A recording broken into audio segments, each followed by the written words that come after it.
Pois bem, estamos aqui para falar do nosso segundo módulo, né, da disciplina do EAD de mestres cromatográficos. E eu vou trazer para vocês, né, que é José Lamartine novamente, no segundo módulo, a questão da manipulação de amostras, né? Porque a gente viu no primeiro módulo os aspectos de fundamento da história da cromatografia, né, dos mestres cromatográficos, chegando até os dias atuais, mas a gente precisa estar focado na questão de do objeto da nossa análise, né? Na verdade, porque a questão da separação, né, de analíticos em amostras complexas, eu acho que é a grande aplicação desse assunto, é o nosso maior objetivo. Então a gente precisa tratar o sistema como um todo. E não apenas os fundamentos, os mecanismos, como a gente viu de forma geral no módulo 1, né? Então, a manipulação de amostras para aplicação de fato no cromatógrafo ou aplicação da cromatografia, essa manipulação de amostras ela ganha muita importância nisso, né? Nesse processo analítico, né? Porque o processo analítico ele começa quando a gente define o objetivo. É na definição do objetivo do processo analítico que a gente fica pensando ou a gente precisa refletir sobre que técnica analítica utilizar. No nosso caso, que técnica cromatográfica, que método cromatográfico utilizar. Feito essa decisão, outra decisão é a amostragem. Né? A gente quer analisar um determinado sistema, de que maneira amostrar esse sistema para gerar nossa amostra, para continuarmos com esse objetivo. E logo em seguida, como retirar ou como coletar essa amostra, temos o tratamento dessa amostra. Como tratar essa amostra? Essa amostra vai ser diluída em que solvente? O que deve ser levado em consideração? Coisas básicas desse tipo que vai fazer com que a gente entenda a importância de todas as etapas do processo analítico, né? Porque além do tratamento, após esse tratamento das amostras, ela será colocada, né, no equipamento cromatográfico, gerará resultados e esses resultados devem ser analisados. Então, a análise desses resultados também carece uma importância que se vir de forma muito clara, desde a definição dos objetivos, passando pela seleção da técnica analítica, a estratégia de amostragem, o tratamento dessas amostras, a análise e a interpretação dessas análises será feita de forma muito tranquila, muito clara e objetiva. E por fim, após essa análise e interpretação, se reportar, né? Porque como parte de um sistema regulado, né, por uma normatização de qualidade, seja ela laboratorial ou industrial, precisa estar contidas em relatórios, em documentos. Então, fecha-se assim a cadeia do processo analítico, né? Onde a gente pode estar detalhando a partir de agora cada ponto desse, a importância de cada ponto desse. Então, a definição dos objetivos é primordial. É qualitativo ou quantitativo a aplicação cromatográfica que eu quero dar no meu processo, né? Eu posso estar julgando ou categorizando em qualitativo ou quantitativo no momento que podemos fazer algumas perguntas para refletir acerca dessa classificação. Pergunta que, por exemplo, quais as questões que pretendo responder com o resultado da análise, né? Eu estou fazendo esse processo com que intuito? Eu preciso responder o quê? A presença ou ausência do analito, a quantidade comparativa de analito, qual a aplicação desse método, se eu estou fazendo quantificações, se é liberação de processo para determinado produto, né? Se são ensaios limites, uma outra aspecto deve ser considerado. Também eu posso refletir na definição dos objetivos, quais as legislações que eu devo seguir para determinado procedimento. Fala-se isso porque para a determinação de alguns analitos em determinadas situações, você precisa atender a algumas exigências, e essas exigências legais, né? Onde você precisa ter, em alguns momentos, determinações e, às vezes, quantificações. Portanto, é necessário a definição disso aí. Uma outra pergunta também, na definição de objetivos que podem ser feitos, é sobre o grau de confiabilidade. O grau de confiabilidade que eu preciso fornecer, né, com a minha análise, com o meu processo analítico, né?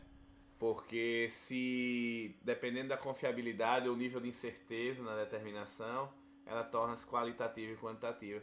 E tudo isso nos ajuda a definir o objetivo. E com a definição clara desse objetivo, a gente pode partir para outros aspectos, né, da cromatografia. Definidos os objetivos, a gente precisa agora, com as exigências claras das exigências, né, que devemos atender, o que precisamos fazer?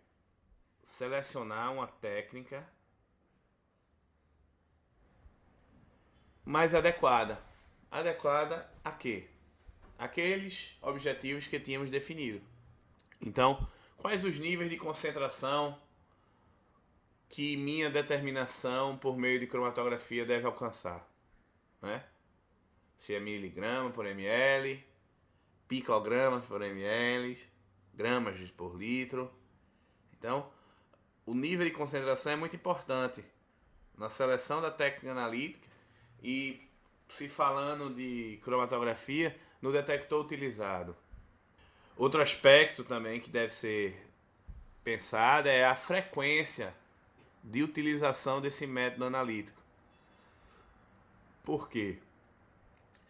Se iremos desenvolver ou aplicar um processo analítico que, por natureza, se mostre muito demorado, de difícil reprodução, e esse processo acontecer de forma, ou deva acontecer de forma rotineira, isso causa um problema durante o nosso dia a dia. Então, a frequência da utilização do método analítico também é importante para ele adequar-se à rotina maior do laboratório, de uma empresa, seja de onde for. Então, a gente precisa saber se a definição do objetivo que a gente fez anteriormente e os níveis de concentração, a gente tem que adequar à frequência do método analítico a ser utilizado. E também, dentro desse assunto, um aspecto que deve ser levado em consideração é a questão do número de amostras analisadas em sequência. Porque cada método, né, e cada processo cromatográfico tem um tempo para ser executado. E o número de amostras que devemos utilizar, seja diariamente ou mensalmente, deve ser levado em consideração. Porque pode inviabilizar esse processo, né? Principalmente em métodos utilizados em frequência, né? Em frequência alta, como por exemplo métodos de rotina para liberação de produto, de qualidade de produto.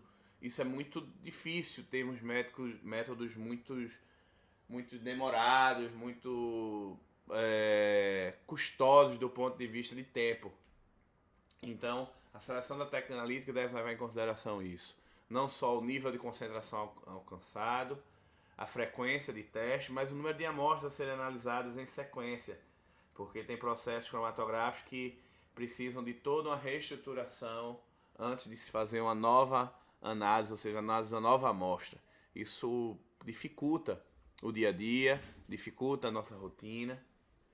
Passado essa fase da questão da escolha da técnica e atendimento dos pré-requisitos, a gente precisa pensar em como a gente vai amostrar, ou seja, como a gente vai coletar a nossa amostra para análise. Esse é um ponto crucial para um processo analítico, para um processo cromatográfico ter sucesso, né? Então a gente precisa perguntar-se onde será essa amostragem, como, quando e quanto. Onde eu falo no universo do produto que eu quero analisar, ou em que altura, em que local apropriado. Isso precisa ser discutido, isso precisa ser estabelecido por nós para termos uma análise mais adequada. Como eu vou tratá-la? É preciso abordagens diferentes, como por exemplo solubilizações, filtrações, separações. Isso deve ser pensado. Quando, em que momento eu estou tratando essa minha amostra?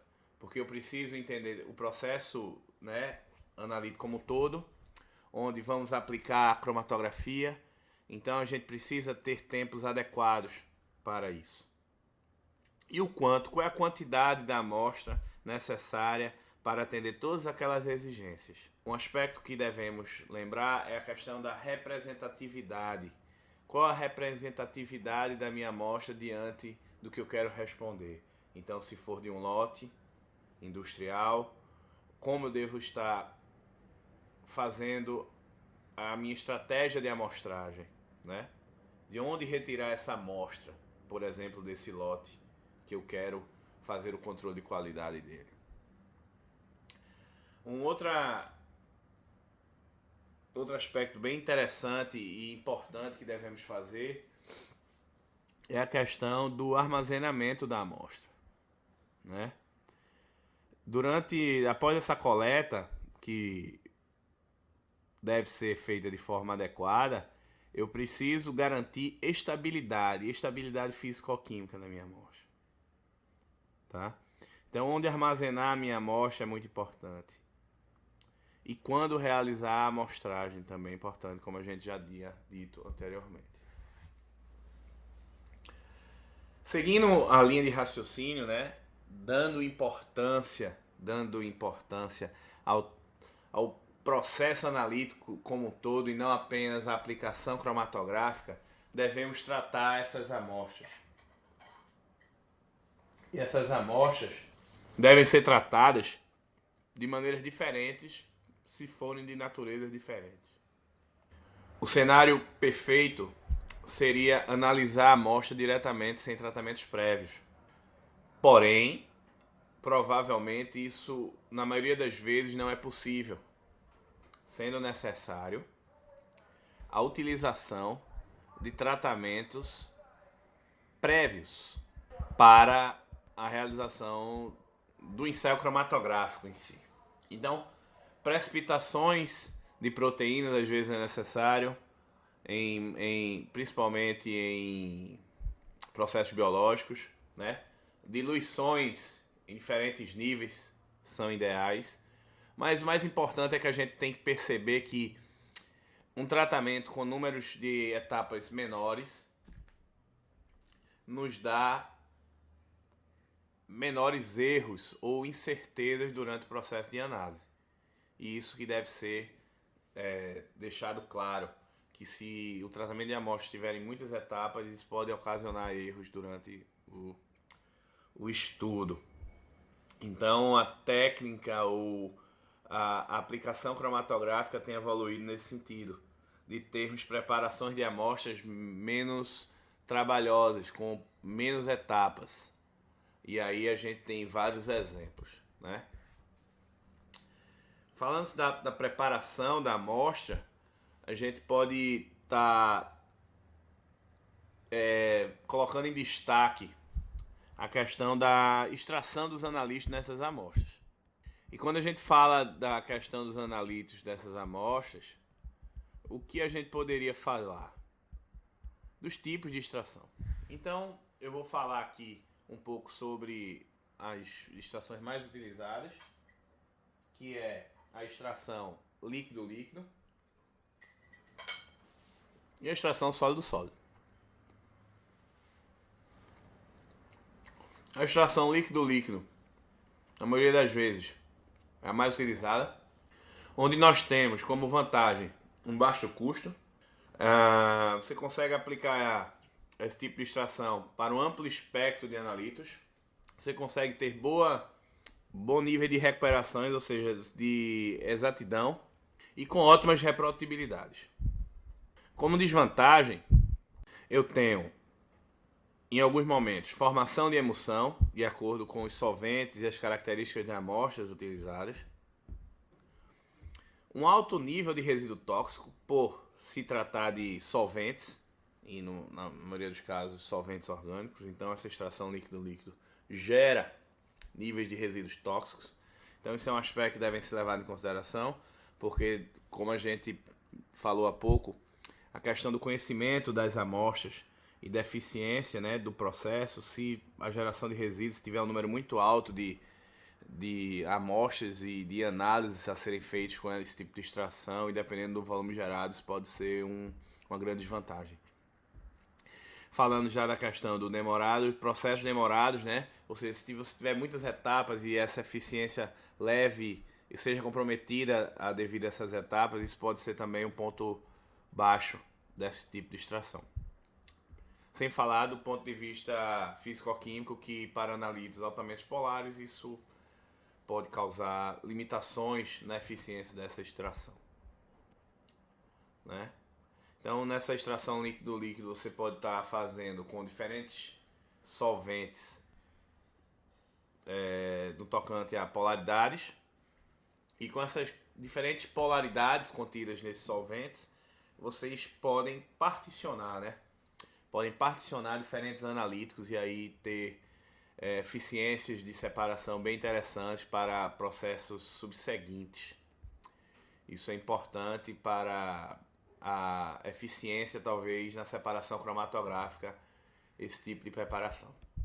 Passando da extração líquido-líquido, a gente pode falar um pouco sobre a extração em fase sólida, né? Tem evoluído bastante esse tipo de extração, de preparação de amostras, né? Onde a gente pode ter o mecanismo de retenção e o mecanismo de eluição, né? Esse tipo de extração vem ganhando espaço na rotina dos métodos cromatográficos devido ao desenvolvimento de kits bem padronizados para utilização de amostras em fase sólida, extração em fase sólida. Então são relativamente mais rápidos. Dessa maneira, ganha-se tempo, ganha-se eficiência laboratorial, dependendo do número de amostras. Devido a ter um material, como eu falei, na concepção de kits bem padronizados, consegue-se uma exatidão maior, ou seja, uma recuperação, um nível de recuperação mais alto. Consegue também, nesse tipo de extração, uma coisa que a gente chama de diminuição de interferentes, ou seja, elimina alguns possíveis interferentes durante esse processo. Isso vai facilitar quando formos aplicar no sistema cromatográfico, ou seja, um bom clean-up da sua amostra. Amostra de origem biológica, isso é bem interessante. Esse tipo de extração em fase sólida tem uma alta seletividade, e também a questão da automação, que deve ser destacada, né? Como temos equipamentos, né, que utiliza extração em fase sólida, bem automatizados. Isso dá um bom andamento quando a gente está trabalhando com amostras de um número grande de amostras, e que essas análises levem muito tempo para serem realizadas. Então, temos essa vantagem. Como desvantagem, a gente percebe a questão do alto custo, tá? Do alto custo ainda, por se tratar de kits bem padronizados, automatizados, ainda tem um custo bem elevado em frente ao líquido. Porém, isso vem caindo, essa diferença no momento que se existe a popularização da técnica. E é necessário um treinamento especializado para a utilização desses kits, né, de extração de fase sólido, coisa que não é de rotina na maioria dos laboratórios. Porém, é uma técnica bem utilizada, onde podemos estar lançando mão na utilização em alguns casos, e talvez, dependendo da rotina e da aplicação da técnica, em todos os casos, né, de determinados laboratórios ou processos. Para a questão da análise, né, interpretação gerada desses resultados, eu preciso ter alguns aspectos, como garantir que os equipamentos estejam bem instalados corretamente, ou seja, de forma qualificada, calibrados e qualificados, né? Assim como as virarias utilizadas, né? O manuseio correto da amostra e do equipamento deve ser garantido, ou seja, por meio de procedimentos operacionais, assim também como a aquisição dos dados, ou seja, os dados gerados pela cromatógrafo devem ser feitos de forma adequada, que me dê segurança para a interpretação desses resultados. Isso é muito importante. Por quê? Isso é muito importante porque é desta maneira que eu conseguirei interpretar isso de maneira adequada. Porque eu posso garantir que a resposta do equipamento está adequada, que eu tenho aquele dado de forma confiável, né? Aquele resultado gerado está de acordo com a minha expectativa ou com o meu objetivo lá no início traçado, né? Que a gente conversou no início do módulo. Uma opção que eu posso fazer na interpretação são análises quimiométricas dos resultados, ou seja, integrativas de variáveis utilizadas. É uma maneira que tem sido feito às vezes as interpretações, não pura e simplesmente de forma isolada.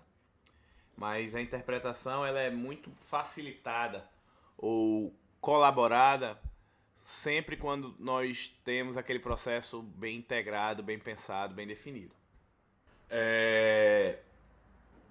E aí, após essa interpretação de forma bem usual, eu tenho ou facilitada, eu preciso, como eu falei, como faz parte do sistema de garantia de qualquer indústria, de qualquer empresa, eu preciso registrar isso, né, em formato de relatório ou documento similar. Então, eu preciso apresentar de forma clara e detalhada esses resultados, porque eu preciso, nessa apresentação, discutir, caso necessário, esses resultados de forma clara, sem deixar dúvida, por se tratar de análises que interferem na avaliação da qualidade de processo, de produto, seja lá do que for. Então isso é muito importante, que o repórter desses resultados, né, dessas interpretações sejam feitas de forma bem objetiva, para que, caso seja necessário, haja uma discussão e a conclusão a mais objetiva possível. Temos algumas fontes que podemos consultar para colaborar com essa parte da análise cromatográfica, né? Como, por exemplo, assuntos relativos à validação.